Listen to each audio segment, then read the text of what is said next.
I've been, making shorts since I was like 8 years old, like little monster movies and stuff like that, pretty much since I was able to like grab my camera's VHS.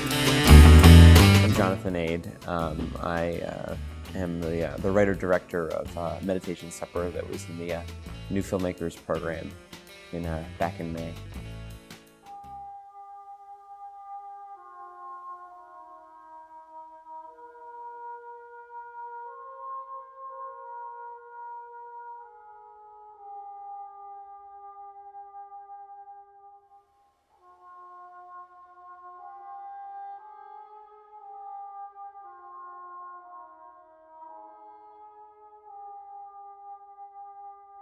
We just shot the meditation series is a series about everyday moments of life, sort of like slice of life vignettes, and we wrapped production on the third one back in March.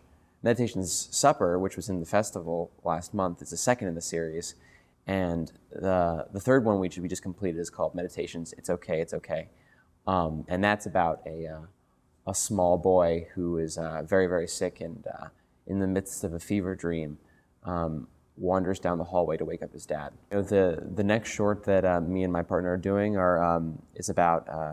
is not a meditation. It's going to be its own sort of more narrative-focused project, and that's going to be about a young woman who's having an affair and on a camping trip with her lover, and on their way back from that trip, she can't find her wedding ring anywhere.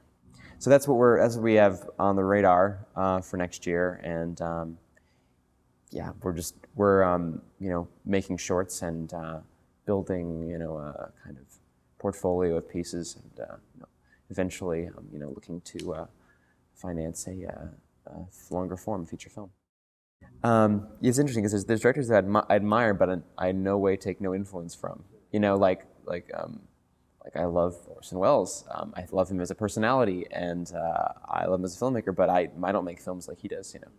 I think that if there's a kind of filmmaker that I'd say two filmmakers that I'm sort of directly taking influence from.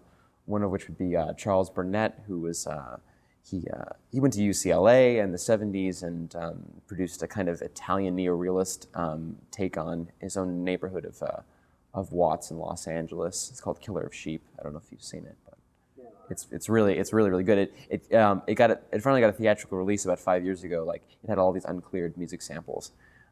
Steven Soderbergh finally chipped in the money to get it released, and but it's very it's shot on 16mm, black and white, very, very simple, very, very honest filmmaking. I admire him a lot, and I admire that film in particular. The other filmmaker would be probably Milos Forman, who's known for Woman with the Cuckoo's Nest and Amadeus.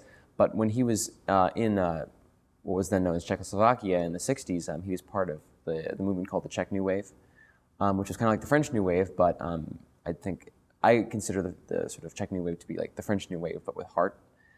And so he did this film called Loves of a Blonde in the mid-60s, and that I also consider to be like a really, honest, simple storytelling often about young people, teenagers and things like that. And that film was really, really, I take a lot of influence from that as well.